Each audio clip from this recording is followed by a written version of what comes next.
Jadi pamimpin itu kudu adil. Kudu adil. Tong ciut kanu hideung, tong ponteng kanu koneng. Gitu. Artinya? Nggak usah takut sama semua kepentingan. Kita harus berdiri di atas semua. Kesehatan, pendidikan, sebagainya. Itu poin pertama. Dari dulu saya melihat itu aneh.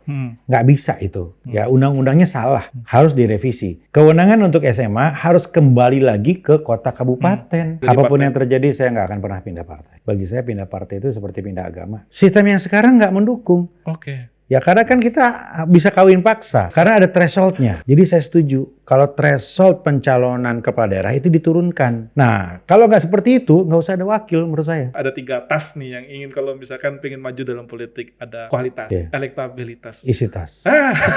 Isi tas. Itu ketiganya sudah terpenuhi belum?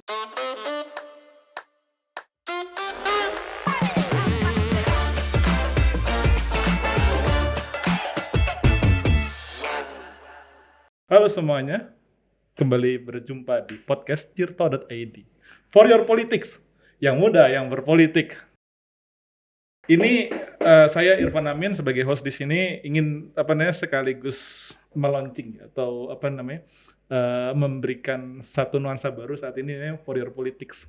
Warnanya kuning, tidak bermaksud apa-apa, tidak bermaksud golongan mana-mana, tapi supaya kita memberikan suasana yang cerah seperti jeruk nih, yang kuning, yang segar gitu. Dan saat ini kita bertemu kehadiran salah seorang bintang tamu, seorang politisi, dulu wali kota Bogor, dan saat ini kita tidak tahu mau kemana. Nanti kita akan wawancara bersama, yaitu Mas Bima Arya. Selamat datang di Terima kasih. Kantor kita, Tirto.id. Terima kasih Mas. Ini kita masih di bulan Syawal ya. Masih di bulan Syawal, ntar lagi 2 hari lagi selesai bulan Syawal. Saya mengucapkan minna aidin wal faizin. Maaf lahir batin juga. Lahir batin juga, mohon maaf lahir dan batin juga. Ya semoga kita mulai lagi dari nol ya. Amin. Dan ini Mas Bima, ini banyak hal yang ingin saya tanyakan, banyak hal yang ingin saya kepoin tentang Mas Bima Arya ini. Karena kan jadi wali kota 10 tahun, itu bukan angka yang sebentar. Itu tidak semua orang bisa menjadi wali kota atau menjadi pemimpin daerah selama 2 periode. Dan Mas Bima Arya juga punya jejak rekam yang lain selain wali kota, seorang akademisi dan lulus di kampus-kampus di luar negeri. Nah, dan juga kita punya kesamaan dulu juga di hubungan internasional. Iya. Saya S1 juga hubungan internasional. Oke. Iya. Nah, tapi yang saya pertanyakan adalah setelah ini mau kemana? Setelah selesai wali kota ini, mau kemana? Beri kita. Bismillah, insya Allah ke Jawa Barat. Jawa Barat. Ya. Jawa Barat jadi apa ini Mas Bima? Jadi apa nih? Bisa jadi yang pasti udah nggak bisa lagi jadi wali kota karena sudah 2 periode. Jadi harus yang lebih luas lagi kewenangannya. Apa itu? Provinsi Jawa Barat. Gubernur. Ya. Oke. Sejauh mana komunikasi mengenai untuk menjadi gubernur Jawa Barat? Karena kan ya seperti kita tahu kan untuk menjadi gubernur Jawa Barat itu perlu ada namanya backing atau dukungan partai politik. Sejauh mana komunikasi partai politik saat ini sudah dilakukan?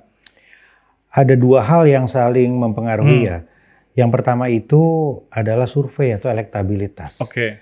Karena ini kan kita mau menang, semua partai mau menang. Jadi kalau tiket dikasihkan ke satu kandidat, ya itu pasti ada hitungannya. Nah, tapi kalau survei itu juga bagus, tapi komunikasi politiknya nggak bagus dengan pimpinan partai, maka bisa nggak dapat juga rekom. Jadi 2 hal itu penting, bekerja ke akar rumput, sosialisasi ke warga, dan pada saat yang sama membangun komunikasi dengan pimpinan-pimpinan partai. Itu 2 kunci itu. 10 tahun yang lalu juga begitu, atau 12 tahun yang lalu ketika maju jadi wali kota Bogor juga begitu. Oke, kita bicara mengenai elektabilitas ya. Yeah. Saya menggunakan survei terakhir atau survei kepuasan kepada Anda sebagai wali kota Bogor, yaitu sekitar 84,5%. Itu survei di perkiraan 2023 akhir kemarin. Iya, betul. Nah itu, apa itu menjadi modal awal untuk Mas Bima sendiri maju sebagai calon gubernur di Jawa Barat ini sendiri? Iya, ada 2 modal di situ. Oke. Yang pertama, penduduk Bogor itu 1 juta. Oke. Pemilihnya sekitar 800.000. Jadi angka yang disebutkan tadi, approval rating atau angka dukungan itu kan 84% gitu ya. Ya berarti saya sudah punya modal suara di kota Bogor sekitar minimal 600.000 atau bisa 700.000. Ya bagaimanapun itu modal. Jadi ini kampung halaman saya, captive market saya, konstituen tradisional saya adalah kota Bogor. Oke. Ya seperti kalau Kang Emil konstituennya ada di Kota Bandung misalnya ya, atau Mas Azwar Anas punya konstituennya di Banyuwangi. Ya. Nah kalau saya Kota Bogor. Oke. Ya jelas itu modal. Tapi kan bukan itu saja. Oke. Karena kita bicara 50 juta warga Jawa Barat. Oke. Ya, artinya apa? Ada hal yang lain yang juga jadi modal, yaitu pengalaman 10 tahun menjadi wali kota.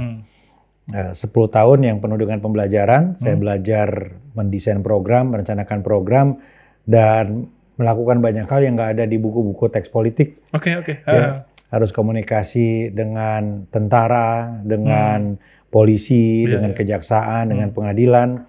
Kemudian juga menghadapi aksi-aksi, aksi buruh, aksi Islam garis keras, ya kemudian persoalan-persoalan lain lah. Nah saya kira itu sangat berharga ya, untuk ke depan tentu bukan hal yang tidak penting hal seperti itu.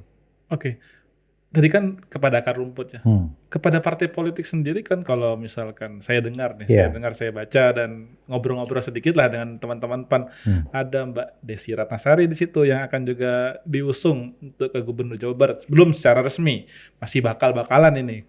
Karena belum ada yang resmi, karena belum ada juga yang mendaftar kan.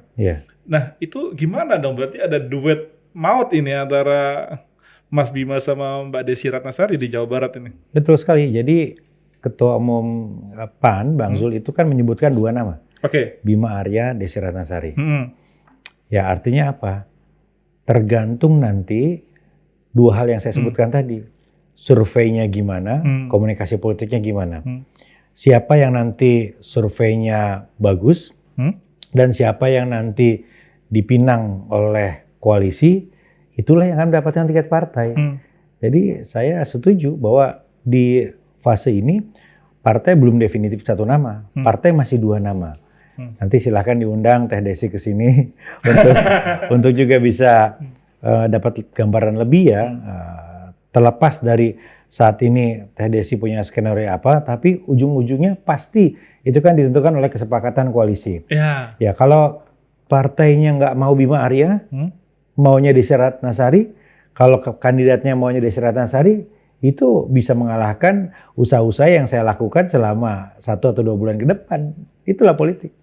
Oke, coba saya mau mendalami mengenai itu. Tadi kan modal awal Mas Bima sendiri kan masih di Kota Bogor. Kalau di Jawa Barat sendiri, saya yakin Mas Bima ini orang yang percaya survei. Dan orang percaya dengan angka-angka matematika politik lah. Berapa persen sekarang elektabilitasnya di Jawa Barat? Kalau elektabilitas itu variatif ya, tergantung surveyornya mana. Tapi semuanya polanya sama, Mas. Di papan atas itu ada Kang Emil dan Deddy Mulyadi. Selisihnya beda-beda setiap survei. Ya, ada yang cukup jauh sampai 20% gitu ya. Ada yang lebih kecil lagi, tapi itu papan atas. Nah, di papan tengahnya itu adalah saya dengan beberapa calon yang lain yang coba dong, biar kita dapat gambaran tuh papan atas tuh angkanya berapa tuh? Iya, ada yang angkanya 60%, ada yang angkanya 50% begitu ya. Kang Emil ini ya. Gitu. Kang Emil sama Kang Deddy Mulyadi ini. Ya, saya baru lihat salah satu survei yang dibahas oleh salah satu partai itu hampir 60% lah Kang Emil. Ini survei internal ya, bukan dipublish di publik. Enggak, iya. Nah, Kang Deddy Mulyadinya agak jauh terpaut di situ. Mungkin terpautnya hampir 30% lah, kira-kira begitu. Nah, tapi itu yang saya katakan papan atas. Nah, di tengahnya ada saya, ada Kang Dede Yusuf, ada Deddy Yusuf Demokrat ya. Deddy Yusuf mantan Wagub, Deddy Mizwar mantan Wagub, ada UU mantan Wagub. Nah, itu di papan tengahnya begitu kira-kira. Nah, yang lain agak di bawah. Gitu. Jadi ada 3 layer itu. Berarti Mas Bima ini masuk middle ya, kira-kira begitu. Nah, makanya kemarin kita declare itu kan penanda untuk kick off. Jadi supaya orang tahu bahwa kita serius. Ini proses kick off itu mempengaruhi elektabilitas nggak sih? Pasti. Pasti ya? Pasti. Karena begini, kadang-kadang kan orang itu nggak terpikir kalau nggak ada informasi. Nggak ada informasi gitu. Tapi begitu ada informasi, oh ya udah mendingan dia, kan begitu.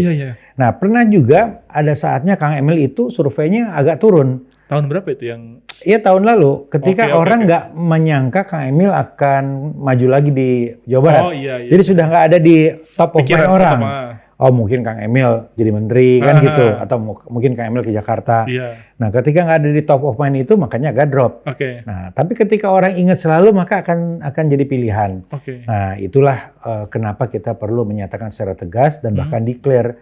Nah declare ini kan ibarat menyalakan mesin. Oke. Nah kemudian relawan-relawan bergerak dan saya sekarang beberapa hari ini juga cukup surprise ya melihat respon warga yang DM mau jadi relawan, siap untuk bergerak. Nah itu alasannya kenapa setelah declare itu biasanya surveinya agak naik. Oke. Emang kalau ngomong sama orang dulu polster nih enak ya, angka-angka tuh tes tuh saling bersautan kita ini akhirnya. Tapi kalau misalkan, kalau boleh nih, kan kalau misalkan deklarasinya Mas Bima ini sebagai akan maju menjadi calon gubernur itu kan sudah hampir semingguan ini. Itu seberapa besar dampaknya untuk kan kalau misalkan dalam survei kan ada electability sama keterpilihan sama kesukaan. Di antara kesukaan atau hanya sekedar suka atau sudah keterpilihan itu bagaimana tuh? Ya, itu yang harus kita lihat trennya. Jadi yang penting itu trennya. Oke, trennya. Misal begini, sekarang ini kedikenalan saya katakanlah 30%. Oke, dari seluruh Jawa Barat lah. Dari seluruh Jawa Barat 30%. Dari 30% itu yang suka adalah 90%. Itu bagus. Oke. Ya, karena kalau ini misalnya loh, misalnya. Ya anggap saja benar kan juga nggak masalah kan. karena seringkali ada aja yang kesukaannya itu rendah. Ada orang-orang yang nggak disukain itu biasanya bahkan ada yang di bawah 60%. Oke. Gitu. Walaupun populer. Walaupun dikenal banyak orang, gitu ya. Nah, saya nggak usah sebutkan orangnya lah, karena tapi kira-kira ada orang-orang yang terkenal karena hal-hal yang kurang baik, kira-kira begitu. Sekarang biasa sih gitu. Nah dari situ, itu kan begitu kedikenalannya naik, awareness-nya naik dari tadi 30% menjadi 50%. Apakah kemudian berbanding lurus dengan kesukaan dan apakah berbanding lurus juga dengan elektabilitas? Itu penting. Nah, makanya diujinya nggak bisa 1 hari 2 hari. Bulan depan baru kita kelihatan misalnya, atau bahkan 2 bulan lagi tren tadi. Bisa aja dari 30 menjadi 50, tapi kemudian elektabilitasnya nggak naik-naik.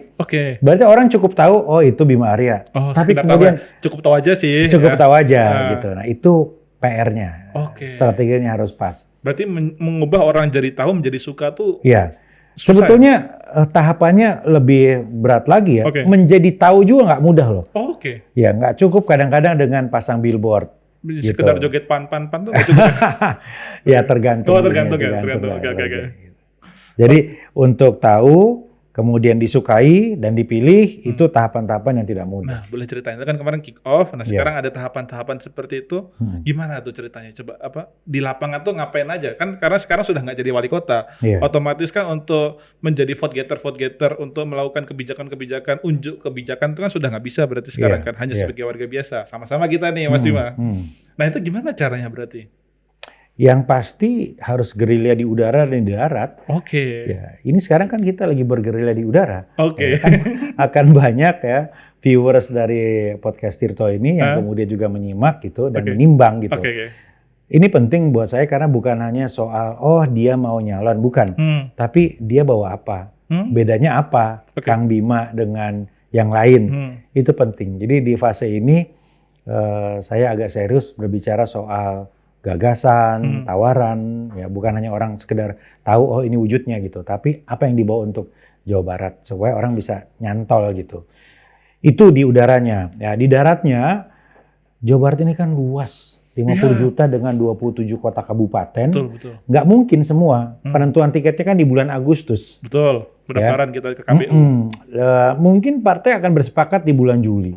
Jadi praktis hanya punya waktu 2 bulan. 2 bulan. Ya, artinya nggak mungkin terkelilingi semua. Pasti harus dipilih beberapa kota atau kabupaten yang menjadi target dan strategi seperti apa. Apa yang ingin kita kasaran lah? Apa yang ingin dijual dari Mas Bima Arya? Apa yang ingin saya tunjukkan? Apa yang ingin? Kalau dulu kan ada yang perubahan, ada keberlanjutan tuh dulu. Kalau misalkan di segi pilkada Jawa Barat atau pilgub Jawa Barat ini sendiri, apa yang ingin, gagasan apa yang ingin ditonjolkan oleh yang seorang Bima Arya? Yang pertama tadi disebut Modal saya yang paling besar adalah pengalaman 10 tahun di Kota Bogor. Oke. Bukan hanya menata kota, tapi kan di situ ada kelurahan dan lain-lain, kesehatan, pendidikan, sebagainya. Itu poin pertama. Yang kedua, ya saya melihat di Jawa Barat ini ada 3 hal yang menjadi kunci yang betul-betul menjadi mimpi warga. Apa itu? 1, warga ingin agar kalau sakit bisa berobat murah, nggak ribet ngurus macam-macam. Cek by data, rumah sakit di Jawa Barat masih kurang. Puskesmas di Jawa Barat masih kurang. Padahal apa sih yang lebih penting daripada kesehatan? Nggak ada lagi. Jadi menurut saya nomor 1 top prioritas adalah isu-isu kesehatan, infrastruktur kesehatan, pelayanan kesehatan, mendekatkan fasilitas kesehatan ke rumah-rumah warga. Itu penting menurut saya. Saya nggak bilang bahwa gedung olahraga atau alun-alun nggak penting, nggak. Tapi mari kita tentukan prioritasnya ke depan yang mana, begitu. Karena seringkali terjadi alokasi uang yang seharusnya bisa dialokasikan untuk hal yang basic seperti tadi, itu digelontorkan untuk yang lain. Jadi nomor 1 kesehatan, nomor 2 adalah pendidikan. Coba mungkin ngikutin ya, setiap tahun kita itu heboh soal PPDB online. Orang tua yang ingin sekolahnya anaknya bagus, tetapi nggak bisa masuk negeri karena kalah bersaing. Kalah bersaing ini zonasi.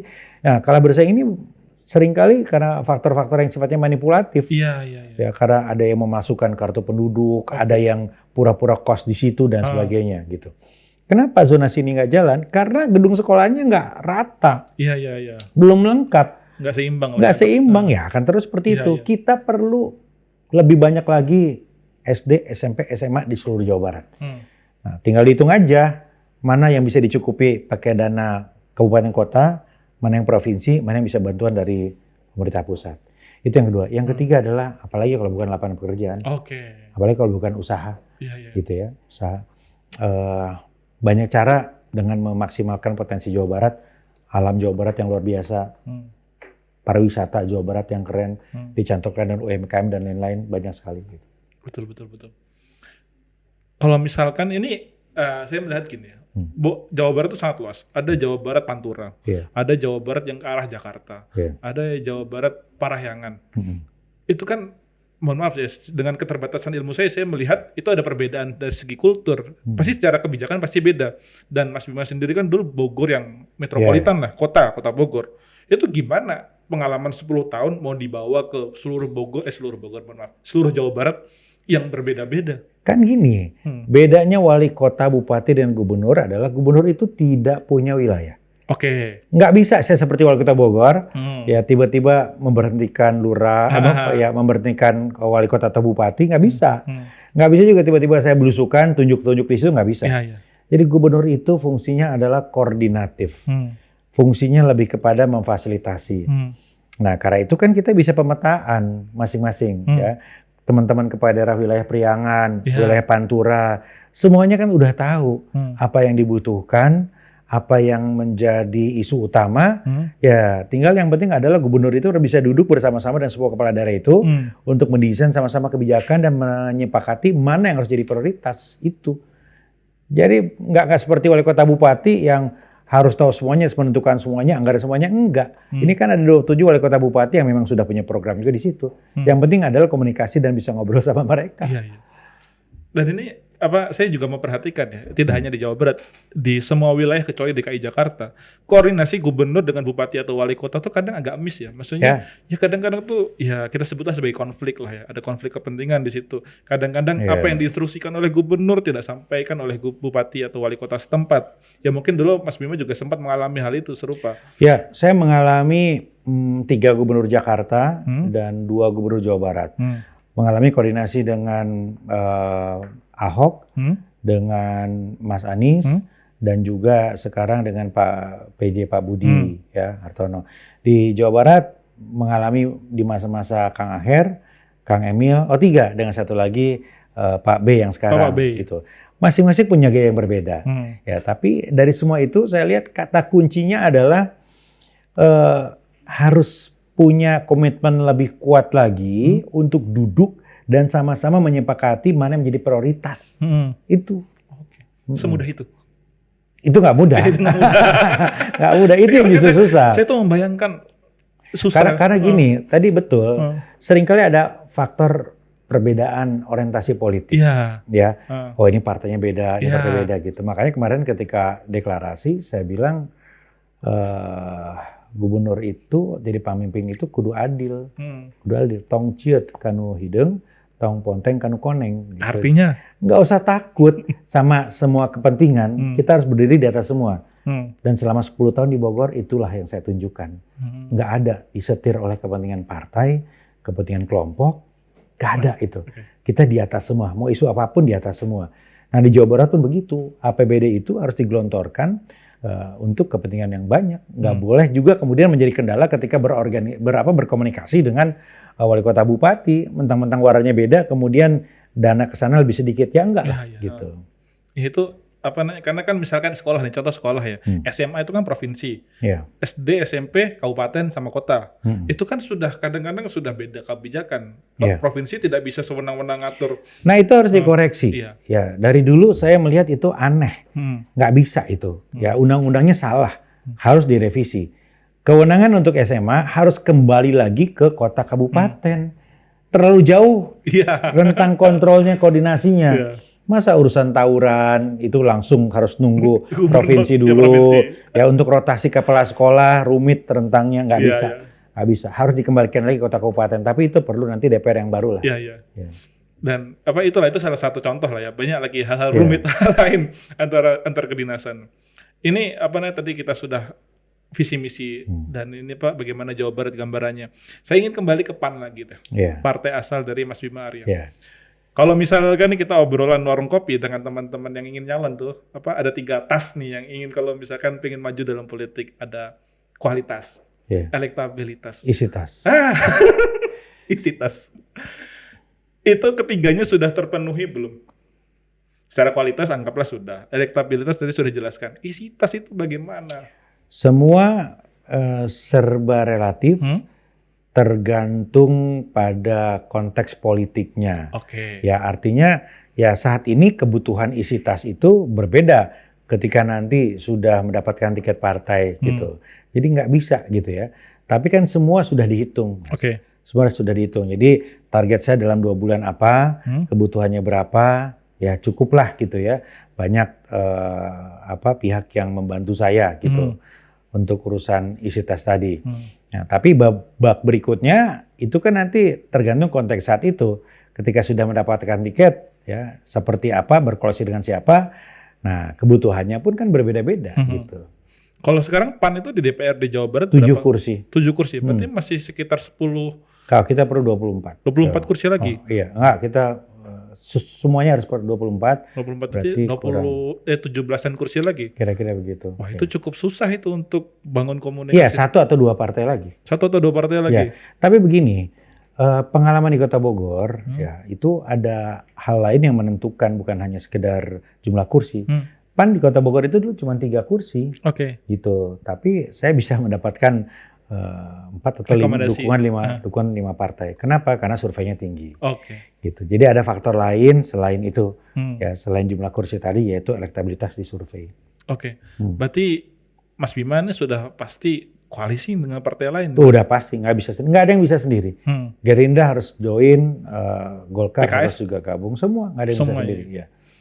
Dan kalau misalkan terdekat nih koalisi yang lah, kita dengan PAN ini sudah selesai belum ya? Atau maksudnya? Untuk dalam pencalonan, atau sudah selesaikah dengan PAN, atau sudah memulai untuk gerilya koalisi dengan partai-partai lain? Belum, kan seperti saya bilang tadi masih 2 nama di sini, masih ada Teh Desi, gitu ya. Nanti akan ditentukan melalui komunikasi politik di antara pimpinan partai. Dan saya membayangkan mereka itu nanti akan membuka survei. Ya, Pak Zul, Pak Erlangga, Pak Prabowo misalnya ya. Gitu. Ketua-ketua partai itu begitu bicara Jawa Barat, mana survei kamu buka? Mana survei buka? Nah, kan buka tas itu. Tas belakangan. Tas belakangan. Ya kan kalau misalnya ternyata surveinya sama, mungkin isi tas yang menentukan. Itu fakta lapangan. Nah, kalau misalkan komunikasi sendiri dengan Bang Zul Kifli Hasan ini sendiri bagaimana sih? Oh baik sekali, bahkan beliau lah yang mendorong saya untuk segera bergerak, gitu. Ya sudah bergerak aja, sosialisasi aja, komunikasi aja begitu. Bang Zul ini kan petarung, ya, jadi fighters ya, jadi senang kalau melihat kadernya yang juga berusaha, berikhtiar begitu, nggak nunggu aja sampai kemudian dipilih oleh partai, enggak lah. Gitu. Saya kan juga punya pilihan untuk diam aja. Yeah. Nah sekarang kan Kang Emil belum memutuskan, ya nggak ada yang memutuskan sekarang. Bahkan ya partai-partai. Pertama kali ya betul. Nggak ada yang sudah memutuskan untuk maju secara resmi gitu ya. Yang lain yang saya amati adalah menunggu kesepakatan partai kira-kira begitu. Nah buat saya ya nggak bisa menunggu. Kenapa? Setelah saya pelajari sebagai mantan poster, setelah saya pelajari ini saya harus jemput bola. Ya, jadi masa depan itu kan dijemput, bukan ditunggu, begitu. Nah, sekarang kita menjemput masa depan tadi. Oke. Nah, kalau misalkan kita mau membandingkan dari tadi kan sudah kalau misalkan Mas Bima Arya ini middle lah, pemain tengah lah ini. Yeah. Pemain tengah. Dari tas-tas yang itu elektabilitas, kualitas dan isi tas. Itu kalau misalkan Mas Bima Arya ini siapa menurut Mas Bima siapa yang paling keras nih, siapa nih yang paling harus dikalahkan, yang paling sulit lah, musuh paling sulit siapa ini di Jawa Barat? Saya sudah sampaikan tadi kan ada papan atas ya. Di papan atas itulah yang teratas itu berdasarkan survei itu adalah Kang Emil dan Kang Deddy Mulyadi. Itu aja. Itu yang agak tinggi dari yang lain. Yang lain rata-rata air sama semua. Okay. Ya artinya kalau Kang Emil tidak bertarung Jawa Barat dan Kang Deddy juga nggak maju Jawa Barat, ini pertarungan akan sangat menarik. Oke. Ya. Dan kalau misalkan kita lihat nih kan sebagai orang politik tuh bahwasanya pindah partai itu hal biasa. Andai kata entah apa yang terjadi ke depan, PAN tidak memberikan rekomendasi kepada Mas Bima. Apakah Mas Bima akan tetap stay di PAN atau saya akan mencari rekomendasi dari apapun partai? Yang terjadi saya nggak akan pernah pindah partai. Tetap di PAN? Tetap di PAN. Oke, walaupun sudah menjadi hal biasa orang pindah partai demi rekomendasi. Itu orang-orang, itu bukan saya. Oke. Karena juga Mas Bima ini juga salah satu orang yang mendirikan PAN ya? Iya, saya pendiri PAN. Bagi saya pindah partai itu seperti pindah agama. Bisa dikutip ini. Iya. Oke. Jadi saya selalu bilang, right or wrong is my party. Right or wrong is my party. Okay. When it is right, keep it right. When it is wrong, make it right. Oke. Itu aja. Kadang-kadang orang begitu kan, wah partai gue salah, gue kecewa, cabut keluar. Gitu. Ya nggak bisa lah. Ya kalau ada yang salah, ya koreksi. Ada strategi untuk mengkoreksi. Kalau udah benar on the track, perkuat itu. Kan gitu aja. Sesederhana itu. Oke. Dan kalau misalkan di Pilkada Jawa Barat ini, kalau misalkan saya kemarin juga ngobrol dengan teman PKB, ada Mas Saiful Huda, ada Kang Cucun, teman-teman Mas Bima semua lah itu. Yeah. Itu rata-rata pada menghindari Ridwan Kamil. Kami akan membuat koalisi untuk berseberangan dengan Ridwan Kamil. Ini juga Mas Bima juga akan menjadi melawan Ridwan Kamil. Apa ini kayak ada semacam game changer ini di dalam pertarungan Pilkada Jawa Barat ini. Kayak seakan-akan Ridwan Kamil ini menjadi momok tersendiri ini. Bisa dijelaskan atau memberikan gambaran buat kita ini? Ya karena psikologi dari petahana atau incumbent kan begitu. Dipersepsikan itu kuat. Dan kalau tidak dirangkul menjadi wakil, maka ya menjadi penantang orang-orang itu. Seperti saya dulu ketika maju ke periode kedua pun sama. Karena survei saya tinggi sekali, semua melamar ingin jadi wakil. Semua ketua partai itu. Nah itu saya jaga momentumnya sampai last minute gitu kan. Karena saya tahu begitu saya pilih satu, semua akan jadi musuh. Ya. Nah itulah yang terjadi. Ya mungkin karena kawan-kawan itu semua membaca bahwa tidak akan mungkin juga berpasangan misalnya atau berkoalisi, ya maka akan membangun koalisi alternatif yang mungkin saja bisa melawan juga gitu. Oh itu bagian dari stick and carrot ya, kalau misalkan nggak jadi diajak ya jadi lawan gitu ya? Ya bisa begitu. Hal-hal yang sangat lazim itu. Ya mungkin juga ada faktor-faktor lain ya seperti ideologi atau lain sebagainya gitu.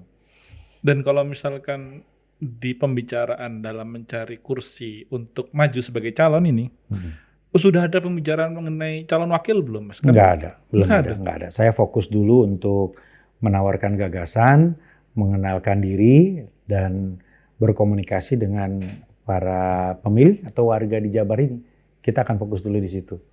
Kok saya melihat begini ya, mengenai wakil ya. Wakil nih selalu banyak di kepala daerah tuh bermasalah dengan wakilnya. Bupati, wali kota, kadang juga gubernur dengan wakilnya. Itu ya karena mungkin wali kota tuh wakil tuh bukan pilihan, itu sudah menjadi takdir ya. Jadi agak komunikasi masalah. Ya tergantung juga. Kalau survei kita cukup kuat, maka kita punya kemewahan untuk memilih wakil, biasa begitu ya. Karena sudah kuat. Ada punya bergen ya.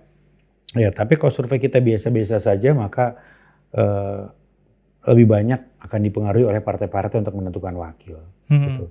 Tapi ya di babak ini, di fase ini saya nggak mau pusing soal itu dulu lah. Nanti aja itu babak berikutnya. Babak berikutnya ya?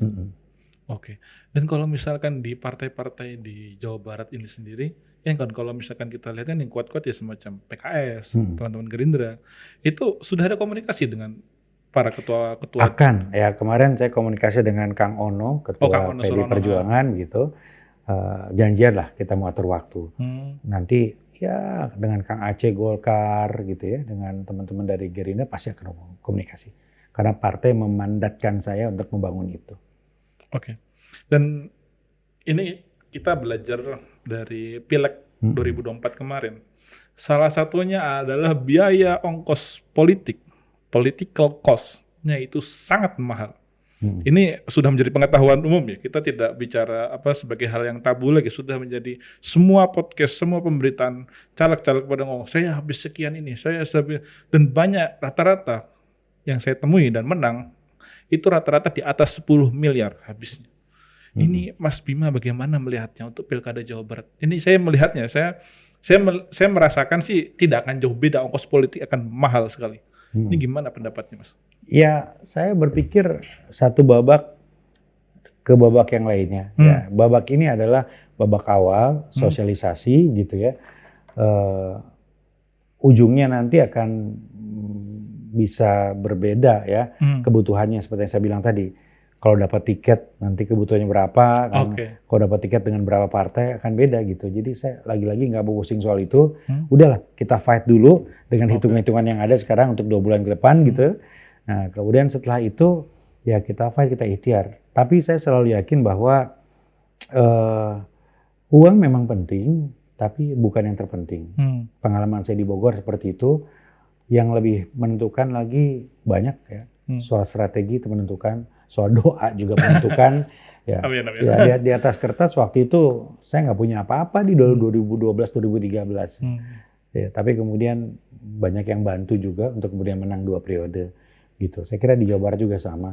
Dulu Kang Emil dia punya apa gitu kan? Artinya bukan seorang konglomerat yang besar yang punya modal sendiri, nggak juga. Beliau konsultan ya, beliau wali kota Bandung yang sama dengan saya. Ya bahkan Kang Emil 1 periode, saya 2 periode begitu ya. Nah, tapi kemudian bisa menang juga pertarungan itu. Kalau misalkan melihat money politiknya di Jawa Barat itu seperti apa? Ini memang sedang kita cermati ya, karena saya melihat Pileg kemarin itu lumayan brutal. Nah itu saya maksud. Masalah pragmatisme itu. Pertanyaannya adalah apakah pola yang terjadi di Pileg kemarin itu nyambung ke Pilkada serentak? Itu tanda tanya. Iya. Bisa enggak karena beda. Dulu banyak orang, sekarang satu. Ya dulu nggak langsung terkait dengan hajat hidup. Sekarang kalau kepala daerah itu menentukan hajat hidup mereka, itu mungkin beda. Tapi bisa iya ketika kultur mumpung itu ternyata berlanjut gitu ya. Jadi itu kita lihat nanti. Mudah-mudahan sih enggak sih. Kenapa mudah-mudahan enggak? Maksudnya apa ada ya karena akan mengurangi ongkos lah. Enggak, maksudnya untuk menjadi enggak itu apa ada hitung-hitungannya enggak? Apakah masyarakat sudah sadar, sudah insyaf, oh ternyata seperti ini, oh ternyata ini. Apakah menurut saya penting bagi penyelenggara, kemudian juga warga, media, teman-teman kampus untuk menjadikan Pilkada serentak ini kontestasi gagasan gitu. Jadi perangnya adalah di situ. Dulu sebetulnya suka atau tidak, tapi Pilgub di zaman Mas Anies bertarung melawan Ahok 2017 ya. Ya, itu bertarung gagasannya keren banget menurut saya saat itu ya. Kita semua melihat ada program DP 0% lah ini itu ya di debat gitu. Itu gitu. Dan saat itu rasanya money politik bukan menjadi isu yang utama. Ya meskipun ada isu sektarian dan lain-lain ya, tapi kontestasi gagasannya keren banget saat itu. Gitu. Nah di Pileg kemarin nggak ada. Iya. Nggak ada sama sekali ya, kandidat ini bahwa ini nggak ada. Ya semuanya pragmatis saja. Nah kita berharap ambience itu ya dikuatkan oleh kita semua, tugas kita semua, itu satu. Yang kedua ya memang penyelenggara ini harus lebih ketat dan keras lagi. Ya, KPU, Bawaslu semua. Dan kalau dulu kan banyak ya komite-komite independen pemantau gitu. Sekarang lemah banget gitu. Nah itu warga harus memantau itu menurut saya. Supaya ruang gerak untuk melakukan money politics menjadi terbatas. Oke. Ada kemungkinan Mas Bima merangkul teman-teman LSM pemantau pemilu untuk mengurangi hal itu? Money politik semacam itu? Ya kalau pada saatnya nanti secara resmi bertarung, ya insya Allah itu kan kita lakukan. Oke, kita sudah ya mengenai ini. Kita ingin ke isu nasional. Isu nasional ya, saya tadi ngulik. Wah ini nggak ada di rundown nih, nggak ada di transkrip nih isu nasional. Ya. Kalau misalkan dengan Mas Bima Arya itu sudah lewat lah, dengan transkrip itu sudah lewat lah. Apa namanya, masa mantan pollster Carta Politika harus pakai gitu-gituan. Sudah lah, kita menyingkap tabir lah ini. Maksudnya gini, saya tadi sedikit ngulik lah mengenai Mas Bima Arya. Ternyata punya singgungan dengan Mas Anies, sama-sama Paramadina dulu, pernah mengajar di situ. Ini gimana kabarnya temannya Mas Bima Arya nih di Mas Anies ini sendiri? Sudah ada kabar belum beliau akan mau maju atau enggak nih? Kalau kita nanya wartawan itu kan cuma nanya yang normatif, tunggu saatnya. Ya, saya belum menanya langsung sih. Saya masih suka WA-an lah sama Mas Anies. Lebaran kemarin masih WA-an gitu ya. Kalau ketemu pasti saya tanya. Kalau lewat WA kan enggak. Ya, lebih dengar selentingan-selentingan aja. Ya, baru semalam atau tadi pagi ada tokoh yang telepon gitu loh. Ya, karena ada kaitannya kan antara Jabar dan Jakarta gitu. Oh ini Anies begini gitu. Jadi itu yang terjadi sekarang. Isu yang belum tentu verified. Yang informasi yang belum tentu sahih. Nah, ini juga saya mau menanyakan nih sebagai seorang mantan pollster Carta Politika ini. Dalam hitung-hitungan Mas Bima Arya ini sendiri melihat Jakarta, melihat Jawa Barat ini ke depan bagaimana? Karena Jakarta itu kan salah satu induk politik nasional lah ya. Ini sorry dikoreksi tadi. Daerah khusus Jakarta sekarang. Bukan ibu kota lagi. Daerah khusus Jakarta. Ini gimana ini ke depannya? Mas Anies ini kira-kira masih menjadi sosok yang akan jadi tumpuan utama politik atau sudah bergeser ini, Mas? Oke. Ini desainnya kan akan sangat berbeda ya. Ada daerah khusus Jakarta yang diletakkan dalam konteks aglomerasi. Ada dewan aglomerasi di situ. Gitu. Di situ ada Bogor, kota, ada Cianjur, kabupaten, ada Cianjur, Depok gitu ya. Nah, sementara Jawa Barat ini akan dimekarkan lagi. Ada 9 kota kabupaten baru yang sekarang diusulkan. Ada Bogor Timur, ada Bogor Barat, ada Garut Selatan gitu, ada Tasikmalaya. Itu dibagi lagi gitu kan. Nah, ini artinya akan juga mempengaruhi dinamika politik yang ada di situ ya. Itu sangat berpengaruh pemetaan aglomerasi itu. Ya nantinya akan mempengaruhi dinamika politik. Ya artinya kan ada 9 wali kota atau bupati baru gitu di situ. Kemudian akan ada dinamika antara gubernur DKJ dengan kepala daerah sekelilingnya dalam konteks aglomerasi. Ya pasti akan berbeda. Oke. Terus kalau teman Anda ini, teman sama-sama ketua DPP PAN, putrinya Bapak Zulkifli Hasan, Mbak Zita Anjani, itu katanya maju. Itu serius gak maju tuh? Ya kalau gini aja, kalau ketua umum sudah menyebutkan nama, seperti ketua umum bilang bahwa Bima Arya salah satu calon untuk Jawa Barat, itu serius. Itu serius ya? Itu serius. Ya artinya nggak mungkin lah ketum itu asal bicara. Jadi pasti serius. Ya mohon maaf ya nih, karena ya kita tahu lah beberapa hari ini percakapan ya kalau saya rasa kalau keluarnya agak kontraproduktif itu. Ya kalau keluar dari podcast, keluarnya dari media-media online, apalagi yang abal-abal misalnya, itu boleh kita ragukan. Tapi ketika nama itu keluar dari ketua umum, berarti serius. Kita tunggu Mbak Zita. Kalau misalnya kamu mau ke sini ya, biar kelihatan seriusnya itu. Pasti mau. Dan kita kembali lagi ke masalah pemilihan gubernur. Tadi selingan sedikit lah. Cuman itu aja selingannya. Ya. Nah, saya kira lebih berat pertanyaannya. Ada pesan-pesan iklan. Ada pesan-pesan iklan. Takut lupa nanti. Calon wakil gubernur seperti apa yang ingin Anda miliki sebagai privilege? Kalau misalkan Anda diperkenankan untuk memilih calon wakil gubernur, misalkan Pak Zul atau misalkan partai lain menghendaki, silakan Mas Bima, Anda pengen calon wakil gubernur siapa? Atau kalau misalkan sebut nama bisa, silahkan. Ya, tapi kan nggak mungkin ya sebut nama ya. Apa kriteria seperti apa calon wakil gubernur yang ingin Anda miliki? Rumusnya sama. Apa? Setiap kepala daerah pasti dihadapkan pada situasi ini. Ada 3 kriterianya. Oke. Pertama adalah menunjang pemenangan. Yang kedua memperkuat pemerintahan. Dan yang ketiga adalah mengamankan pasca pemerintahan. Oke. Itu aja. Seringkali misalnya ada orang-orang yang wah kalau ngandeng dia itu suara nambah. Tapi ketika kita bekerja di pemerintahan, governing, orang ini akan mengancam kita. Iya. Gitu. Banyak contoh sih. Ya banyak contohnya. Ya. Jadi harus 3-tiganya aman. Ya, nambah suara, kita nyaman ketika memerintah, dan ketiga pasca pemerintahan pun tidak mengancam. Kira-kira begitu. Nah itu rumus umumnya seperti itu, Mas. Iya sih. Makanya kalau wakil gubernur, wakil kepala daerah tuh, ya bang, misalnya kepala daerah yang incumbent maju lagi, misalnya ngajak sekda gitu kan, ya. Karena sudah punya chemistry yang sama dalam pembangunan daerah biasanya ya. Iya. Oke. Gitu.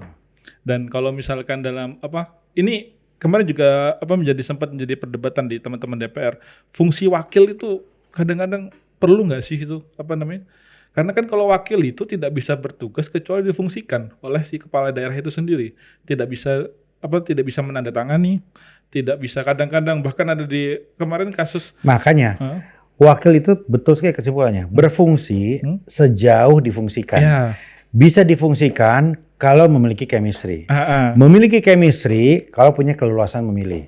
Punya keleluasan memilih kalau sistemnya mendukung. Sistem yang sekarang nggak mendukung. Ya karena kan kita bisa kawin paksa. Gitu. Karena ada thresholdnya. Jadi saya setuju kalau threshold pencalonan kepala daerah itu diturunkan. Berapa idealnya? Ya artinya semua partai bisa aja mencalonkan. Gitu. Jadi nggak gini, kita kan harus mencari wakil dari partai lain karena nggak bisa sendiri. Kalau bisa sendiri kita punya keleluasan dong. Kan gitu. Nah itu aja, diringankan aja, ya silakan aja angkanya di berapa ya, diturunnya berapa. Ya, tetapi yang memungkinkan nanti setelah terpilih baru dia milih wakilnya. Ya, bisa wakilnya dari partai lain yang dia suka atau bisa wakilnya juga dari salah satu anggota DPRD provinsi yang sudah ada, kan bisa begitu. Ya tergantung lah. Itu artinya wakil yang difungsikan. Nah, kalau nggak seperti itu, nggak usah ada wakil menurut saya sebenarnya. Ya, karena kan kita punya asisten. Gitu. Kalau di Jakarta itu ada deputi. Iya. Biasanya langsung ke sekda juga. Atau sekda. Sekda juga bisa. Sidang-sidang DPR. Betul. Kan dihadiri sekda daripada wakil. Tapi lagi-lagi seperti saya sekarang dengan Kang Deddy Rahim, wakil saya yang mantan KPK itu enak gitu. Karena kita saling mengisi. Kita berbagi tugas, chemistry-nya ada. Itu karena apa? Karena saya kemarin punya keleluasan memilih. Gitu. Siap. Dan kalau misalkan punya keleluasan memilih bisa menentukan siapa nama. Betul. Yeah. Tapi sekarang sudah mengantongi nama belum? Enggak, belum. Belum. Ada sih usulan-usulan kan. Usulan-usulan. Ya misalnya Kang sama Komeng aja. Mulai banyak orang yang ngomong gitu katanya. Kalau menang Komeng, kalau sama Komeng menang lah katanya. 1 juta itu aset loh itu suara. Tidak bukan hal yang patut diremehkan loh itu. Saya bilang oke, saya pertimbangkan antara Komeng atau Jihan Fahira. Siap. Iya. Terus sekali sama Mas Primus tuh. Oh Primus nggak bisa satu partai. Satu partai nggak bisa. Tapi kalau Jihan kan DPD. Oke. Dan kalau misalkan di Jawa Barat ini juga semua orang tahu lah Jawa Barat ini kunci bisa dikatakan sebagai batu loncatan menuju nasional. Kalau misalkan melihat seperti itu nggak sih Mas Bima untuk bahwasanya Jawa Barat? Nggak pernah ya saya seperti itu. Ya artinya ketika saya maju di Bogor, ya saya berpikir gimana saya bisa berbuat yang terbaik untuk kota kelahiran itu aja. Nah kemarin itu nyaris selesai sebetulnya. Bahkan dari periode pertama ke periode kedua saya sempat mikir nggak lanjut. Udahlah cukup pergi ke kampus. Tapi banyak dorongan dari keluarga. Udah maju lagi Kang gitu kan. Nah kemarin kan begitu juga. Ya saya sempat kumpul sama keluarga gimana lanjut atau enggak gitu kan. Ya artinya bagi saya posisi-posisi itu ya adalah pengabdian gitu. Bukan untuk batu loncatan gitu aja. Jadi kalau sekarang misalnya ada takdirnya di Jawa Barat. Ya sudah saya akan berjuang untuk melakukan tugas saya di situ semaksimal mungkin. Ya masalah setelah itu kemana, ya sudah ada di Lauhul Mahfudz lah, sudah dicatat nanti seperti apa. Ya, pertanyaannya ini muncul kan karena kemarin nih kan Mas Bima Arya kan pergi ke Mahkamah Konstitusi. Jabatannya sudah selesai di 2023, tapi mengajukan... Bukan diperpanjang loh, saya menuntut hak saya jabatan yang sesuai dengan undang-undang. Karena itu disunat, Mas, dipotong. Dipotong. Iya. Yang tadinya selesainya bulan April, itu tiba-tiba dipotong selesai bulan Desember. Ya setelah kita pelajari nggak kuat landasan hukumnya, makanya kita gugat. Kan kita berjanji kepada pemilih kita bekerja 5 tahun, bersumpah itu 5 tahun. Terus dipotong sampai bulan Desember karena pilkada serentak. Padahal nggak ada hubungannya. Ya mau selesai sampai bulan April, ya pilkada serentak tahapannya tetap berjalan. Dan alhamdulillah menang. Jadi konteksnya bukan menambah, tapi meminta jatah wajib kita itu tadi, hak kita. Oke. Berarti itu meminta apa namanya hak ya. Karena apa namanya, saya kira itu karena wah ini apa namanya cukup mohon maaf agak ambisius ya untuk menyelesaikan sampai April itu sendiri. Oke. Dan kalau misalkan saya sebagai warga sipil kan juga ya sebagai warga sipil dan kita patut apa namanya mengawasi lah apakah kepala daerah yang kita pilih atau masyarakat pilih nanti itu apakah punya ambisi politik atau apa namanya politik nurani seperti itu, makanya kita menguji hal-hal tersebut seperti itu. Biar warga yang menilai dan kalaupun warga tidak menilai sekarang, only time will tell. Nanti kita akan dicatat oleh sejarah ditempatkan seperti apa dan itu nggak pernah bohong. Dulu Pak Habibie dibulinya seperti apa? Ya, tapi waktu membuktikan bahwa makin harum nama Pak Habibie itu karena orang kemudian makin bisa meletakkan dalam konteks yang proporsional. Ya seperti itulah pemimpin. Dan kalau misalkan dalam pemimpin ini koalisi di nasional itu sudah selesai semua ya. Antara 01, 02, 03 itu semua sudah selesai berarti. Dan apa tidak ada lagi yang apa namanya perbedaan-perbedaan dulu di Pilpres tuh di Jawa Barat ini sudah berbeda sekarang ya. Wah, nanyanya jangan ke saya lah. Nanyanya ke Pak Prabowo, Pak Jokowi. Ya kan Mas Bima kan sedang mencari tiket. Tapi gini, pada intinya saya kira besar kemungkinan dinamika koalisi di daerah, baik di provinsi maupun kota kabupaten bisa berbeda dengan koalisi Pilpres. Gitu. Kalau misalkan di Jawa Barat sendiri, bayangan Anda nih partai-partai ini gimana pergerakannya? Kalau misalkan saya sebagai orang awam yang melihat Jawa Barat, ya Jawa Barat tuh PKS seperti Depok, Bogor itu kuat sekali di situ. Terus kalau misalkan mohon maaf secara PDIP memang kuat, tapi kuatnya itu tidak di Jawa Barat yang basis suara Anda kuat sepertinya. Tapi lebih ke PDIP di pantura-pantura yang dekat-dekat dengan Jawa Tengah seperti itu. Nah, ini bagaimana Anda melihat peta politiknya ini? Ya memang ada pola ya basis-basis tradisional di Jawa Barat yang harus diperhatikan oleh semua kandidat. Tapi lagi-lagi ada 2 faktor yang menentukan. Satu faktor ketokohan dan satu lagi faktor relasi antara daerah dengan pusat gitu. Ada faktor Pak Prabowo, ada faktor Pak Jokowi. Itu kan juga menentukan. Ada ketokohan-ketokohan begitu ya. Walaupun misalnya wilayah itu basis warnanya kuat begitu, tetapi mungkin bisa ditembus ketika ada ketokohan dan ada dorongan dari pusat yang juga kuat begitu. Itu berpengaruh ya? Ya, bisa. Silakan diminum dulu. Berarti semacam efek kotel tuh berpengaruh ya? Bisa juga seperti itu, ya. Kan kalau misalkan kita dulu di Pileg 2024 tuh kan misalkan ada nggak kan ini kan pilkada serentak ya, bupati wali kota semua juga akan dipilih dalam satu waktu. Ada semacam kerjasama nggak sih? Ini kan pilkada pertama yang serentak ya selama ini. Kalau misalkan Pileg tuh kan yang nasional sama yang ke provinsi, yang daerah kadang-kadang satu paket tuh, satu paket kerjasama nanti kampanyenya bareng gitu. Ini Mas Bima akan menjajaki pola-pola kerjasama seperti itu nggak dengan kabupaten kota seperti itu? Ada keinginan seperti itu ya, biar bisa satu paket kampanyenya gampang begitu. Apalagi bagi seorang kandidat gubernur gitu ya. Dan Jawa Barat enak bisa sekalian gitu ya. Tapi mungkin juga nggak bisa dipaksakan. Mungkin itu hanya terjadi pada beberapa kota. Jadi pola koalisi yang sama ada di beberapa kota. Tapi kota-kota yang lain beda. gitu. Prediksi saya nggak akan sama semua. Nggak akan sama semua. Yeah. Tapi kalau PAN sendiri kuat di mana sih? Provinsi mana? Kabupaten kota di... Ya sekarang kan penambahan suara PAN itu ada di Kota Bogor, ada di Bandung Barat, ada di Ciamis gitu. Jadi di 3 titik itu DPRD-nya nambah lumayan signifikan. Oke, itu berarti sudah menjadi kunci lah ya apabila dapat ini. Oke. Ini sebagai pertanyaan penutup, kita kembali ke isu nasional nih.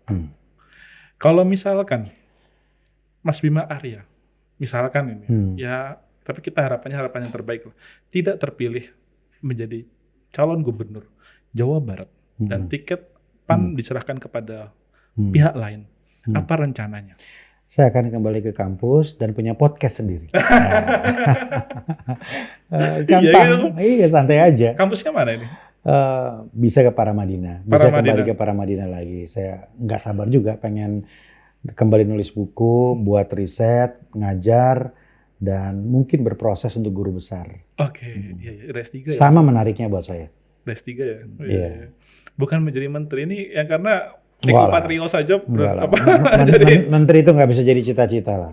Terlalu banyak tahapan-tahapan yang misterius di situ. Mas Eko Patrio aja masuk dalam digadang-gadang loh, salah satu menteri dari PAN. Iya, kalau dipercaya oleh Ketua Umum PAN dan nantinya juga di-approve oleh Presiden terpilih, ya kenapa enggak kan? Iya. Ya kayak dulu ya, orang kaget ketika Ibu Susi ditunjuk jadi menteri kan. Ternyata oke tuh misalnya kan. Ya jadi nggak bisa lah di-judge dari awal nggak mampu gitu. Nggak bisa juga. Ya beri kesempatan lah kalau memang terjadi gitu. Dan saya cukup bangga lah kalau sahabat saya ini Mas Eko bisa jadi menteri pariwisata, ekonomi kreatif gitu. Saya bangga lah situ. Ya, karena beliau ini jasanya buat partai besar sekali untuk buat konsep-konsep kreatif, pendekatan-pendekatan baru gitu. Ya harusnya maksudnya menteri lingkungan kan Eko Green. Oke, sebagai penutup terakhir. Tadi penutup ada. Kan sebelum penutup. Kan tadi jelang penutup. Ini kalau nggak ditutup-tutup ini panjang kemana-mana pembahasan kita ini. Apa pesan Anda nih sebagai seorang akademisi di bidang politik? Jadi kan politik yang bukan hanya belajar di lapangan, bukan hanya belajar di jalanan, tapi juga belajar di dalam kelas, melihat dinamika pilkada dan Anda ingin maju, apa pesan-pesan Anda kepada penonton kita semua ini? Kita bisa mewujudkan kontestasi politik yang mencerahkan dan juga menyejukkan dengan jempol kita, dengan jari kita, ketika kita sadar bahwa posting kita itu juga ikut menentukan. Sesederhana itu. Ya, kita posting foto, posting video, menyusun caption, itu bisa membantu untuk menyejukkan. Atau sebaliknya, kita juga bisa membuat situasi menjadi chaos dan tidak kondusif ketika kita tidak bertanggung jawab atas apa yang kita posting. Nah, hari ini sosial media saya kira menyumbang porsi yang sangat besar untuk menciptakan kontestasi politik yang mencerahkan dan menyejukkan. Oke, bersama Bima Arya yang saat ini sebagai mantan wali kota Bogor, dan kita doakan apapun yang terbaik bagi Mas Bima Arya ini ke depan. Mau jadi calon gubernur Jawa Barat, oke. Mau jadi pejabat-pejabat, mau jadi dosen juga oke. Atau host podcast. Host podcast juga boleh.